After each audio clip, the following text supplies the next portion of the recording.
प्यारे बच्चों, सीखने सिखाने की इस नई विधा में मैं डॉक्टर सर्वेश सिंह चौहान, राजकीय इंटर कॉलेज बरेली से आपका हार्दिक स्वागत करता हूं। बच्चों, आपने पिछली कक्षाओं में गणित की एक ऐसी शाखा है जिसका नाम है त्रिकोणमिति, इसका अध्ययन आपने नहीं किया है। इसके अतिरिक्त अन्य शाखाओं अंकगणित, बीजगणित, रेखा गणित, निर्देशांक ज्यामिति आदि का अध्ययन तो आपने कर रखा है।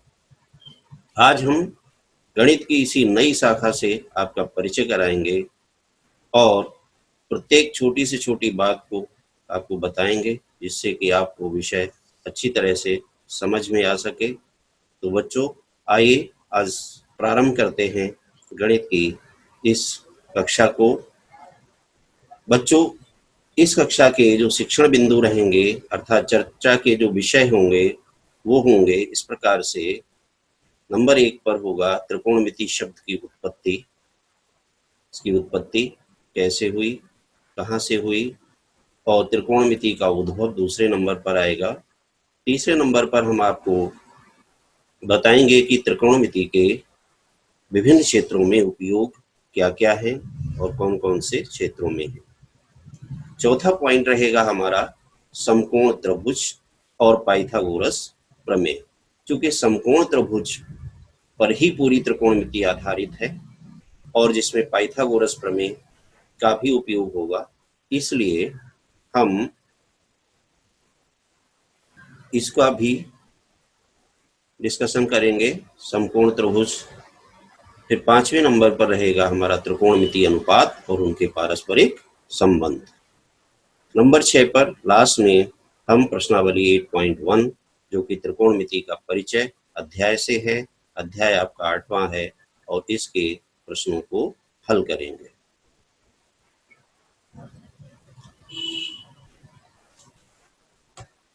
तो चलिए त्रिकोणमिति से आपका परिचय कराते हैं। बच्चों, जैसे अंकगणित, बीजगणित, रेखा गणित, निर्देशांक ज्यामिति आदि गणित की शाखाएं हैं, उसी प्रकार त्रिकोणमिति भी गणित की एक शाखा है। इसकी उत्पत्ति शब्द त्रिकोणमिति, त्रिकोण प्लस मिति, दो शब्दों को मिलाकर बना है, जिसमें त्रिकोण का अर्थ है त्रिभुज और मिति का अर्थ है मापन। मिति का अर्थ होता है बच्चों मापन। तो इस प्रकार से त्रिकोणमिति का मतलब हुआ त्रिभुज का मापन। इंग्लिश में इसको ट्रिग्नोमेट्री कहते हैं। ट्रिग्नोमेट्री ग्रीक भाषा के 3 शब्दों को मिलाकर बना है, ट्रायो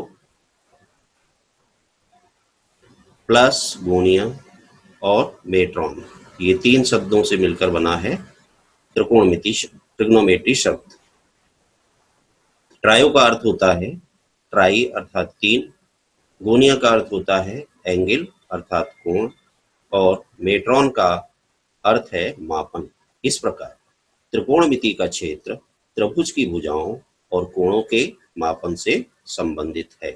इतना तो निश्चित रूप से कहा जा सकता है कि चाहे हिंदी में उसके लिए जो शब्द है उससे, अथवा अंग्रेजी में जो शब्द है ट्रिग्नोमेट्री उसके आधार पर देखें, तो ये निश्चित है कि त्रिकोणमिति का क्षेत्र त्रिभुज की भुजाओं और कोणों से संबंधित है। तो इस प्रकार से हम इसकी परिभाषा दे सकते हैं। त्रिकोणमिति गणित की वह शाखा है जिसके अंतर्गत त्रिभुज की भुजाओं और कोणों का मापन किया जाता है और उनके बीच संबंधों का अध्ययन किया जाता है।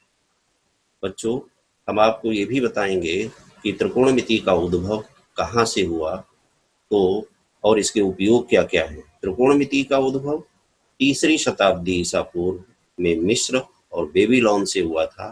प्राचीन खगोलविद त्रिकोणमिति का उपयोग तारों और ग्रहों की दूरियां ज्ञात करने में करते थे।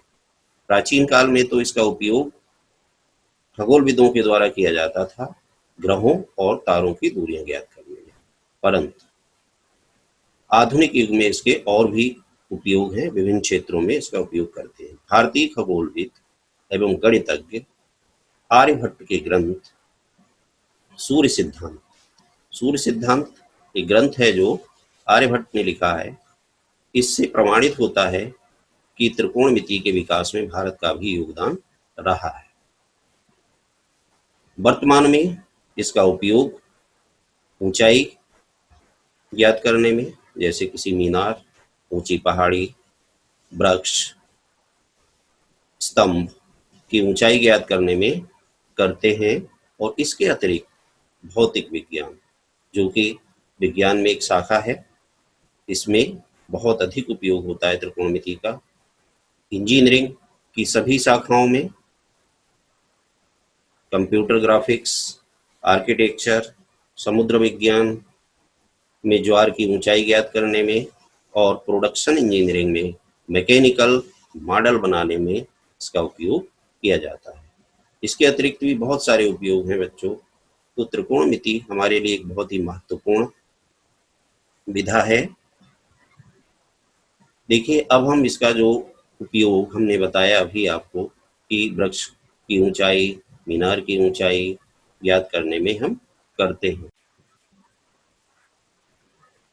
मीनार की ऊंचाई इसके द्वारा ज्ञात कर सकते हैं। देखिए, ये मीनार है चित्र में। क्या करते हैं, इसके आधार से एक निश्चित दूरी पर एक बिंदु पर खड़े होकर इसका ये कोण चोटी का नाप लेते हैं। इस कोण को नापने के बाद इसका लंब ज्ञात करना है और आधार हमें ज्ञात है। तो आगे हम पढ़ेंगे कि किस प्रकार से हम लंब बटे आधार करके इसको ज्ञात कर लेंगे। दूसरा उदाहरण है, जैसे एक मंदिर है और एक भवन, नदी के दोनों किनारों पर ये बने हुए हैं। तो इस नदी की चौड़ाई को हम त्रिकोणमिति का उपयोग करके ज्ञात कर सकते हैं। इसी प्रकार तीसरी आकृति में दो गुब्बारे हैं। प्रारंभ में ये गुब्बारा ए बिंदु पर था और कुछ समय बाद ये गुब्बारा उड़ते हुए बी पर आ गया। यदि हमको ये समय ज्ञात हो कि कितने समय में ये गुब्बारा ए से बी पर आया है, और ए तथा बी पर जो कोण बन रहे हैं उन्नयन कोण, ये ए पर और ये वाला कोण बी पर बन रहा, अगर ये ज्ञात हो जाए तो हम कितनी ऊंचाई पर गुब्बारा उड़ रहा है ये ज्ञात कर सकते हैं त्रिकोणमिति का यूज करके। अब देखिए, हम आपको बताते हैं कि किस प्रकार से हम इस उन्नयन कोण को ज्ञात कर सकते हैं। देखिए, उन्नयन कोण ज्ञात करने के लिए एक यंत्र है, साधारण सा यंत्र है, ये क्लिनोमीटर कहलाता है। इसकी सहायता से हम इसे ज्ञात कर सकते हैं। क्लिनोमीटर क्या है, एक स्केल के ऊपर इस चांदे को, जो कोण नापने का प्रोट्रैक्टर या चांदा होता है, इसको लगा दिया गया है। इस चांदे पर 0 से लेकर 180 डिग्री तक कोण बने होते हैं, सभी ने देखा है चांदे को। जब चांदा इस स्थिति में होता है, क्षैतिज बिल्कुल, तब 90 डिग्री का जो कोण होता है वो रेखा सीधी ऊर्ध्वाधर होती है। लेकिन जब हमें जिस वस्तु को देखना है, हम ऐसे इसको जब लगाते हैं और आंख से देखते हैं, तो जितने कोण से ये घूम जाता है वही कोण उन्नयन कोण के बराबर होता है। ये कोण यहाँ पर जैसे दिखाया है, एक भवन है, उसकी ऊंचाई को इसके द्वारा नापा जा रहा है।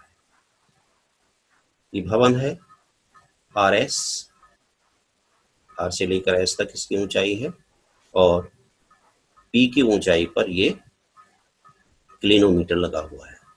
अब यहाँ से जब इसका एंगल नापा तो 30 डिग्री आया, और ये इसके आधार से जो दूरी ली जहाँ पर क्लिनोमीटर लगा था वो 74 सेंटीमीटर है, और इसकी ऊंचाई है 40 सेंटीमीटर। 40 सेंटीमीटर ऊंचाई पर ये लगा था। तो त्रिभुज देखिए, यहाँ पर एक समकोण त्रिभुज बन गया PRT। इस त्रिभुज को हमने लिया और इस त्रिभुज में कोण 30 बन रहा है।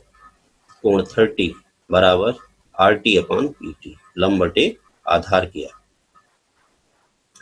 इससे आर टी बराबर हो गया P T into 30 cross multiplication करके, पी टी हमारा 74 सेंटीमीटर है इंटू कोण 30 लिख दिया, तो आर टी बराबर हो गया 74 गुणा कोण 30 का मान।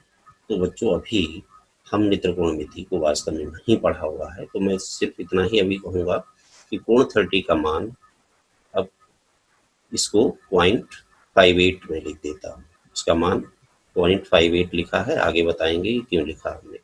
इनको गुणा किया तो 43.82 आया, तो आर एस बराबर हो गया R T plus T S, दोनों को जोड़ दिया, इस प्रकार से इसकी ऊंचाई आ गई 83.82 सेंटीमीटर। ये तरीका होता है ऊंचाई ज्ञात करने का। मैं समझता हूँ आपको क्लियर हो गया होगा। बस केवल इतनी सी बात है कि कोण 30 डिग्री की जगह हमने 0.58 क्यों लिखा है, तो आगे चलकर हम आपको बताएंगे त्रिकोणमितीय अनुपात, तो वहां से आपको क्लियर हो जाएगा कि ये tan 30 का मान है। अब त्रिकोणमिति को जानने के लिए, इसको पढ़ने के लिए, इसका उपयोग क्वेश्चंस में करने के लिए हमें समकोण त्रिभुज और उसकी भुजाओं में संबंध का जानना भी आवश्यक है। तो समकोण त्रिभुज और उसकी भुजाओं में क्या संबंध होता है ये आपको पता होगा, पाइथागोरस प्रमेय के रूप में आप लोग जानते हैं। मैं इसको फिर से एक बार बता देता हूँ। तो समकोण त्रिभुज वह त्रिभुज होता है जिसमें एक कोण समकोण होता है, यानी 90 डिग्री का होता है। तो 90 डिग्री के सामने जो भुजा होती है उसको कर्ण कहते हैं, और जिस कोण को हम लेते हैं, जैसे यहाँ कोण सी को लिया तो इसके सामने वाली भुजा लंब, और तीसरी भुजा जो बची हुई वो आधार होगी। और इनकी भुजाओं में जो संबंध है वो क्या है, लंब का स्क्वायर प्लस आधार का स्क्वायर बराबर होता है कर्ण का स्क्वायर। यही पाइथागोरस प्रमेय के आधार पर संबंध है। देखिए पाइथागोरियन कुछ त्रिक होते हैं, मतलब पाइथागोरियन त्रिक क्या है, ऐसी संख्याएं हैं जिनसे समकोण त्रिभुज बन सकता है। यदि हम 3, 4 और 5 सेंटीमीटर का त्रिभुज बनाए तो ये समकोण त्रिभुज बनेगा। 6, 8, 10 का बनाए, 5, 12, 13 का बनाए, 8, 15, 17 का बनाए, 20, 21, 29 का बनाए, तो 7, 24, 25 का बनाए, तो ये सभी समकोण त्रिभुज बनेंगे। इनको पाइथागोरियन त्रिक कहते हैं, क्योंकि 3 का स्क्वायर प्लस 4 स्क्वायर बराबर 5 स्क्वायर, 6 स्क्वायर प्लस 8 स्क्वायर बराबर 10 square, 5 square plus 12 square equals to 13 square होगा। तो यदि ये याद कर लेते हैं तो हमको कैलकुलेशन हमारी फास्ट हो जाएगी। तो बच्चों इसको याद कर लें तो अच्छा रहेगा। एक समकोण त्रिभुज का लंब 8 है, कर्ण 17 सेंटीमीटर है, तो उसका आधार ज्ञात कीजिए। तो ऐसे सिचुएशंस हमारे क्वेश्चंस में आती रहेंगी। तो मैं एक उदाहरण से इसको बताता हूँ। पाइथागोरस प्रमेय से हमें पता है लंब स्क्वायर प्लस आधार स्क्वायर इक्वल्स टू कर्ण स्क्वायर होता है। लंब की जगह 8 रख दिया हमने, तो 8 स्क्वायर प्लस आधार स्क्वायर बराबर 17 का स्क्वायर हो गया। आधार स्क्वायर बराबर 17 स्क्वायर माइनस 8 स्क्वायर, यानी कि 289 माइनस 64 इंटू 5। तो आधार बराबर हो गया √425 यानी 15 सेंटीमीटर। तो इस प्रकार से लंब, आधार और कर्ण में से यदि हमको 2 भुजाएं ज्ञात होंगी तो तीसरी भुजा को ज्ञात कर सकते हैं। अब हम अपने मेन टॉपिक पर आते हैं, जो है त्रिकोणमितीय अनुपात। तो बच्चों हम आपको पहले ये बताते हैं कि त्रिकोणमितीय अनुपात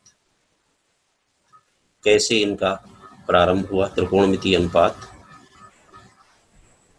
देखिए, एक त्रिभुज हमने बनाया है यहाँ पर, ये त्रिभुज है ABC, ABC ये त्रिभुज है, और इसकी भुजाएं हैं, आधार 8 सेंटीमीटर है, लंब 6 सेंटीमीटर है, और ये कर्ण है AC, और ये आएगा आपका 10 सेंटीमीटर। अब यदि इस त्रिभुज के लंब के समांतर यदि हम रेखाएं खींच दें, जैसे B1 C1 खींचती है एक रेखा, एक B2 C2 खींची है, एक B3 और C3 रेखा भी खींचती है, ठीक। और इस AC रेखा को दोनों आगे की तरफ आगे हमने बढ़ा दिया। इस प्रकार से देखें तो हमारे 3 त्रिभुज बन गए। त्रिभुज ABC तो था ही, अब बन गया एक AB1 C1, एक AB2 C2, एक AB3 C3। ये त्रिभुज बन गया। तो इस प्रकार से प्रयोग करके गणितज्ञों ने देखा कि त्रिभुज की दो भुजाओं, चाहे लंब और आधार, लंब और कर्ण, आधार और कर्ण, किन्हीं दो भुजाओं का अनुपात लेकर देखें इन सभी त्रिभुजों में, जैसा हमने यहाँ पर देखा है कि त्रिभुज एबीसी के लंब और आधार का अनुपात 6/8, 6/8, ये देखिए हो रहा है 3/4। अब B1C1 और AB1 का देखें तो ये भी हो रहा है 3/4, देखिए ये है 3/4। B2C2 और AB2 का 9/12, ये भी 3/4 ही है। B3C3 और AB3 का अनुपात निकाला तो वो भी 3/4 ही आया है। देखिए ये 3/4 है, जो कि तीनों ही अनुपात एक समान है। तो अतः गणितज्ञों ने इस प्रकार से निष्कर्ष ये निकाला कि यदि कोई कोण दिया हुआ है, यानी कोण निश्चित है, एक निश्चित कोण के लिए संपूर्ण त्रिभुज की किन्हीं दो भुजाओं का अनुपात कैसा होता है, कांस्टेंट या अचर होता है। ये विशेष महत्वपूर्ण रहा त्रिकोणमितीय अनुपातों की खोज करने।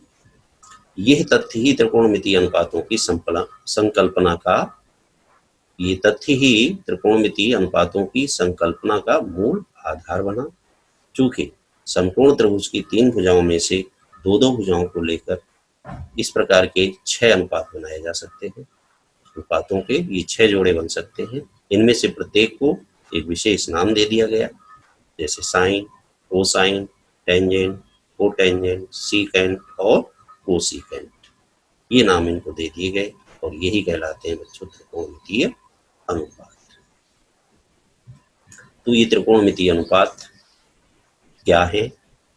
जो हमने पीछे लिखा था साइन SINE, कोसाइन COSINE, ये इनके फुल नेम है, लेकिन शॉर्ट में इनको लास्ट का छोड़ देते हैं तो SIN लिख देते हैं, और कोसाइन को COS लिख देते हैं, टेंजेंट को TAN tan, कोटेंजेंट को COT, सीकेंट को केवल SEC सेक, और कोसिकेंट को COSEC को सेक लिखते हैं।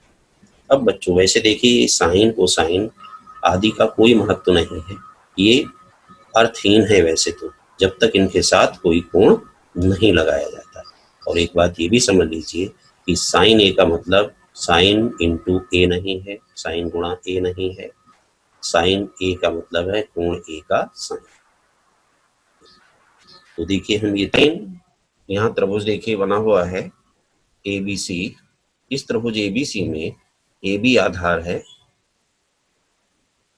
BC लंब है, कोण A को लिया है इसलिए A के सामने भुजा BC है, ये लंब होगी, और AB आधार और कर्ण है AC। तो साइन A इक्वल्स टू लंब बटे कर्ण होता है, इसलिए ये BC/AC हुआ। और कॉस आधार बटे कर्ण, टेन लंब बटे आधार, कॉट आधार बटे लंब, और सेक कर्ण बटे आधार, और कोसेक होता है कर्ण बटे लंब। अब इसको याद करने के लिए जो सरल तरीका है, जो ट्रिक है, वो मैं बता रहा हूँ। इसको लाल बटे कका ऐसा लिख लीजिए, लाल अंश में और हर में कका। अब लाल में देखिए सबसे पहले अक्षर आता है ला, और कका में क, तो ऊपर से एक अक्षर लीजिए और एक नीचे का, तो ला बटे का अर्थात लंब बटे कर्ण, ये साइन का मान हो गया। फिर नेक्स्ट अक्षर आता है आ की मात्रा है, इसको आ समझिए, बड़ा आ, तो आधार का पहला अक्षर आ होता है इसलिए आ हो गया, ये आ मीन्स आधार, और नीचे दूसरा अक्षर का है तो आधार बटे कर्ण, ये कॉस का मान हो गया। और तीसरा अक्षर ऊपर ला है और नीचे आ है तो लंब बटे आधार टेन का मान हो गया। बाकी तीन बचते हैं वो उन्हीं तीन के साइन कॉस और टेन के व्युत्क्रम है।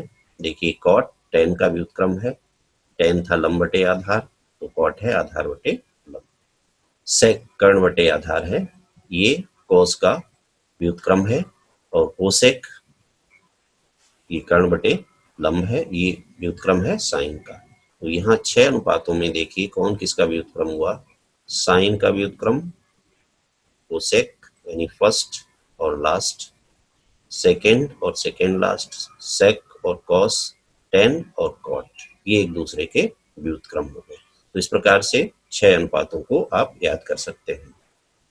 यदि हम इंग्लिश में याद करना चाहें, लंब को परपेंडिकुलर, आधार को बेस और कर्ण को हाइपोटेन्यूज कहते हैं। तो इस आधार पर इनके लिए संकेत पी, बी और एच बनेंगे। तो उसके लिए एक ट्रिक ये है, पंडित बद्री प्रसाद हर हर बोले। पंडित बद्री प्रसाद हर हर बोले। इसमें पंडित में पहला अक्षर पी आता है तो पी को लें, बद्री में बी को, प्रसाद में पी को, हर हर में दोनों एच, दो बार एच और बोले का बी। तो ये बन जाता है P B P upon H H B. ठीक, और इसके साथ में लगा हुआ है सोना चांदी तोले। तो सोना का एस लीजिए, चांदी का सी लीजिए और तोले का टी लीजिए। तो ये बन जाते हैं आपके एस, सी और पी। यानी पहला आप जब बनाएंगे पी अपान एच तो ये किसका बनेगा, साइन का, एस फॉर साइन है यहाँ पर। और बी अपान एच ये बन जाएगा सी अर्थात कॉस का, और पी अपान बी ये टी अर्थात टेन का। तो यहाँ पर आपको ये भी नहीं याद रखना है कि कौन किसका बनेगा। तो पहला जो है पी अपान एच साइन का, बी अपान एच सी अर्थात कॉस और पी अपान बी टेन का बनेगा। इस प्रकार से इसको याद कर सकते हैं। तो ये बच्चों था कोण ए के अनुसार सूत्र थे। अब यदि हम कोण सी को ले लेते हैं तो हमने पहले भी बताया है कि कोण बदलने पर क्या होगा, लंब और आधार परस्पर बदल जाते हैं। तो कोण सी के लिए लंब ए बी होगा और आधार बी सी। तो इसके लिए साइन सी का मान हो जाएगा लंब बटे कर्ण के अनुसार ए B upon A C, cos का आधार बटे कर्ण के अनुसार B C upon A C, ten का लंब बटे आधार तो A B upon B C, cot का लंब बटे आधार B C upon A B, और इसी प्रकार सेक का कर्ण बटे आधार होता है तो वो ए सी अपान बी सी बनेगा। और कोसेक के लिए कर्ण बटे लंब तो ए सी अपान ए बी बनेगा। तो इस प्रकार से इनको आप याद करें और कुछ समय बाद ये स्वयं ही याद हो जाएंगे। जब आप बार बार प्रश्नों को करेंगे तो ये याद हो जाएंगे। चलिए अब बढ़ते हैं इनके पारस्परिक संबंधों पर। त्रिकोणमितीय अनुपातों के बीच परस्पर क्या संबंध है, इस पर आते हैं हम। तो परस्पर संबंधों को हमने पीछे देखा कि ये तीन अनुपात आपस में एक दूसरे के व्युत्क्रम है। तो एक व्युत्क्रम संबंध इनमें बनता है, cosec A equals to 1 upon sine A, sec A equals to 1 upon cos A, cot A equals to 1 upon tan A. ये तो व्युत्क्रम संबंध हुआ। भागफल संबंध भी इनके बीच में है। जैसे साइन ए और कॉस ए को यदि हम डिवाइड करके देखें, साइन ए लंब बटे कर्ण होता है, कॉस ए आधार बटे कर्ण होता है। तो देखिए इनमें कर्ण कैंसिल हो जाएगा तो बचेगा हमारे पास लंब बटे आधार, और लंब बटे आधार यदि हम देखें तो ये टेन ए का मान होता है। तो इस प्रकार से हम टेन ए के स्थान पर साइन ए बटे कॉस ए लिख सकते हैं। सेम इसी प्रकार से cot A cos A upon sine A बन जाएगा। कॉस ए आधार बटे कर्ण है और ये साइन ए लंब बटे कर्ण, तो कर्ण यहाँ भी कैंसिल हुआ तो बच गया हमारे पास आधार बटे लंब जो कि कॉट ए का मान होता है। अर्थात हम कॉट ए के स्थान पर क्या लिख सकेंगे, कॉस ए अपॉन साइन। गुणनफल संबंधों की बात करें तो चूंकि साइन और कोसेक एक दूसरे के व्युत्क्रम है, हम जानते हैं कि कोई राशि अपने व्युत्क्रम के साथ यदि गुणा में लिख दी जाए तो आंसर 1 आता है। तो इसलिए साइन इंटू कोसेक, साइन लंब बटे कर्ण, कोसेक कर्ण बटे लंब, ये आपस में कट जाएंगे तो 1 आ जाएगा। यानी साइन ए इंटू 1 अपान साइन ए बराबर 1। इसी प्रकार कॉस और सेक का मान 1 होगा गुणा में, और टेन और कॉट की गुणा भी 1 होगी। तो इस प्रकार से ये पारस्परिक संबंध इनके बीच बनते हैं। अब हम आ जाते हैं प्रश्न हल करने के लिए एक्सरसाइज 8.1 पर। तो पहला प्रश्न है त्रिभुज एबीसी जिसमें कोण बी समकोण है, A B 24 centimetre, B C 7 centimetre दे रखी है। तो हमको क्या करना है, sine A cos A sine C cos C के मान निकालने हैं। तो बच्चों देखिए यहाँ पर ए बी बी सी दो भुजाएं दे रखी हैं। हमने एक समकोण त्रिभुज बनाया ए बी सी, जिसका कोण पी समकोण है, आधार 24, लंब 7। तो कर्ण को सबसे पहले पाइथागोरस प्रमेय लगाकर ज्ञात करेंगे। वो हमने देखा ए सी स्क्वायर कर्ण है, कर्ण का स्क्वायर ए सी स्क्वायर बराबर A B square plus B C square रखा, उनकी वैल्यूज को रख दिया तो ए सी बराबर हमारा 25 आ गया। तो साइन ए निकालना है हमें, कोण ए को लेना है। हमें पता है कि कोण ए के सामने की भुजा ही लंब होती है, तो लंब हमारा बी सी होगा, आधार ए बी होगा, तो और कर्ण ए सी होगा। तो साइन होता है लंब बटे कर्ण, B C upon A C 7/25। Cos A आधार बटे कर्ण हो जाएगा ए B upon A C 24/25। Sign सी, अब कोण सी बदल गया, ए के स्थान पर सी आ गया, तो अब सी के सामने की भुजा ए बी ये लंब होगी और बी सी आधार होगा और कर्ण ए सी ही रहेगा। तो sine C equals to A B upon A C, A B upon A C तो 24/25 हो गया। कॉस सी आधार बटे कर्ण 7/25 हो गया। इस प्रकार से ये प्रश्न सॉल्व किया।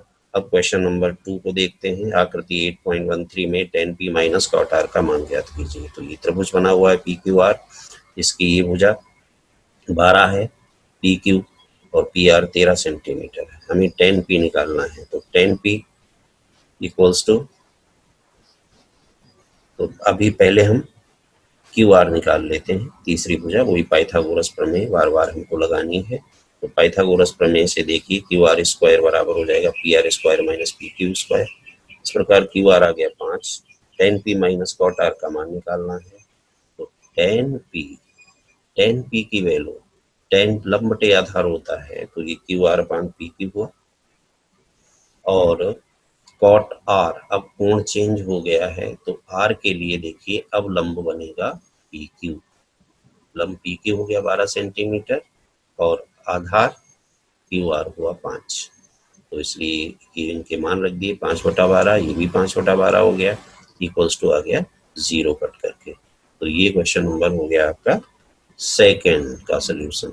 अब हम क्वेश्चन देखते हैं फोर्थ। यदि 15 cot a इक्वल्स टू 8, तो साइन ए और सेक ए का मान ज्ञात कीजिए। तो 15 cot a इक्वल्स टू 8 है, तो cot a बराबर क्या लिख सकते हैं, 15 को इधर बटे में भेज देंगे तो 8/15 हो गया। ठीक है, cot a इक्वल्स टू 8/15। तो यहाँ पर चूंकि cot a दो भुजाओं का अनुपात है, जो 8/15, ठीक है, यहाँ सेंटीमीटर्स में नहीं लिखा हुआ है, तो हमने क्या किया, इसको 8k/15 के लिए लिया। ठीक है, अनुपात चूंकि दिया हुआ है तो इसलिए 8k/15 के, जहाँ की एक वास्तविक संख्या है। अब पाइथागोरस प्रमेय को लगाया, cot होता है आधार बटे लंब, तो आधार हो गया 8k और ये 15k हुआ लंब। तो कर्ण को ज्ञात कर लेंगे, कर्ण ज्ञात किया, आया 17k, बता साइन ए बराबर हुआ लंब बटे कर्ण के अनुसार 15/17 और सेक ए हुआ ए सी अपान ए बी, यानी 17k/8k, यानी 17/8। यही ज्ञात करना था हमको, तो इस प्रकार से हमने इसको ज्ञात कर लिया। अब क्वेश्चन नंबर 6 देखिए क्या है। यदि कोण ए और कोण बी न्यून कोण हो, जहां cos ए बराबर cos बी, तो दिखाइए कि कोण ए बराबर कोण बी। कोण ए और बी दोनों आपस में बराबर सिद्ध करने हैं और दे रखा है cos ए बराबर cos बी। तो देखिए एक त्रिभुज बनाया हमने एबीसी, जिसका कोण ए समकोण है, cos ए बराबर आधार बटे कर्ण होता है, तो आधार हो गया ए सी और कर्ण A B, A C upon A B, cos B बराबर B C upon A B. दोनों cos ए और cos ए बी आपस में बराबर हैं, ऐसा दिया हुआ है। तो दिया है cos ए बराबर cos बी, तो इनको बराबर रखा, A C upon A B बराबर B C upon A B cancel हो गया, ए सी बराबर आ गया ए बी। अब बच्चों देखिए त्रिभुज में आप जानते हैं कि अगर दो भुजाएं बराबर हैं तो उनके सम्मुख कोण अर्थात सामने के कोण भी बराबर होते हैं। क्योंकि यहाँ पर ए सी और बी सी बराबर हैं, तो ए सी के सामने भुजा कौन सी है, ए सी भुजा के सामने कोण कौन सा है, बी है, तो कोण बी, और बी सी के सामने कोण ए है, तो कोण बी बराबर कोण ए हो गया, या कोण ए बराबर कोण बी लिख दें, एक ही बात है वो, तो कोण ए और कोण बी आपस में बराबर हो गए। चूंकि बराबर भुजाओं के सामने के कोण बराबर होते हैं, इसलिए ये आपस में बराबर हो गए। ठीक है, इस प्रकार से हमने इन क्वेश्चंस को सॉल्व। अब बच्चों सॉल्व करते हैं क्वेश्चन नंबर 7। क्वेश्चन 7 देखिए क्या है। यदि कॉट थीटा इक्वल्स टू 7/8, तो 1 plus sine into 1 minus sine upon 1 plus cos into 1 minus cos theta का मान ज्ञात कीजिए। और सेकेंड पार्ट है कॉट स्क्वायर थीटा का मान ज्ञात कीजिए। तो यहाँ पर भी वही करना है हमें। कॉट दे रखा है, 1 अनुपात हमें दिया हुआ है, और इसके बाद फिर हमें साइन और कॉस की आवश्यकता है और कॉट की आवश्यकता। कॉट तो दिया ही हुआ है, तो कॉट थीटा इक्वल्स टू 7/8। इसको हमने लिख लिया 7k/8 के। ये आधार बटे लंब होता है, तो आधार और लंब 7k और 8k हो गए। देखिए, और कर्ण को ज्ञात किया। कर्ण आ गया √113k। अब 1 plus sine theta 1 minus sine theta upon 1 plus sine theta upon 1 plus cos into 1 minus cos का मान हमें निकालना है। तो मान रखते चले गए। 1 प्लस साइन थीटा की जगह 7/√113 और कॉस की जगह 8/√113 रखेंगे हम। तो ये वैल्यूज को जब रख दिया तो a plus B A minus B की गुणा हम लोग जानते हैं क्या होती है, a square minus B square. तो उसी आधार पर देखिए 1 प्लस 7/√113 और 1 माइनस की इनकी गुणा हो गई, तो 1 का स्क्वायर 1 माइनस 7/√113 का स्क्वायर। ऐसे ही नीचे हो गया 1 माइनस 8/√113 का स्क्वायर, जो बना 1 माइनस 49/113 और ये 1 माइनस 64/113। एलसीएम ले लिया 113, तो 113 माइनस 49/113, 113 माइनस 64/113, 113 कैंसिल हो गए, 64/49 इसका आंसर आ गया। ठीक है, कॉट थीटा हमें 7/8 दिया था, तो कॉट स्क्वायर थीटा 7/8 का स्क्वायर 49/64। ठीक है, इस प्रकार से हम इन क्वेश्चंस को सॉल्व करेंगे। तो देखिए बच्चों, इन प्रश्नों को हल करने में बस विशेष बात क्या है कि एक तो पाइथागोरस प्रमेय का यूज करना है। प्रत्येक प्रश्न में ही 2 भुजाएं दी हुई हैं, तीसरी ज्ञात करनी है। और उसके बाद जो भी अनुपात जिस प्रश्न में यूज हुए हैं त्रिकोणमितीय अनुपात, उनके मानों को याद करना है और प्रश्नानुसार उनको रख देना है। बीच में प्लस माइनस चिन्ह जैसे भी लगे हैं, अपान का प्रश्न है तो उसको एलसीएम वगैरह लेकर के सॉल्व कर लेना है। ये क्वेश्चन नंबर 7 हो गया। अब हम लोग चलते हैं अपने पीरियड को बाइंड अप करने की तरफ। तो इस पीरियड में हम लोगों ने जो कुछ पढ़ा है उसका सारांश इस प्रकार से है। देखिए बच्चों, हमने त्रिकोणमिति शब्द की व्याख्या की थी। ये त्रिकोणमिति 3 शब्दों से मिलकर बना है, ग्रीक भाषा के, ट्रायो, गोनिया और मेट्रॉन। और त्रिकोणमिति गणित की एक शाखा है जो त्रिभुज की भुजाओं और कोणों का मापन और उनके बीच संबंधों का अध्ययन कराती है। त्रिकोणमिति में ये 6 त्रिकोणमिति अनुपात हैं, साइन, कॉस, टेन, कॉट, सेक और कोसेक। इनको कैसे याद रखेंगे कि कौन किसके बराबर होता है, तो लाल बटे कक्का और पंडित बद्री प्रसाद हरर बोले सोना चांदी तोले, इनके आधार पर हमने बताया था आपको याद करने का तरीका। हमने यहाँ पर एक टेबल बना दी है। साइन कॉस टेन लिखा है, नीचे कॉट सेक और कोसेक लिखा हुआ है। तो साइन देखिए p/h और कोसेक इसका उल्टा एरो भी लगा हुआ है, तो h/b। कॉस b/h तो सेक h/b।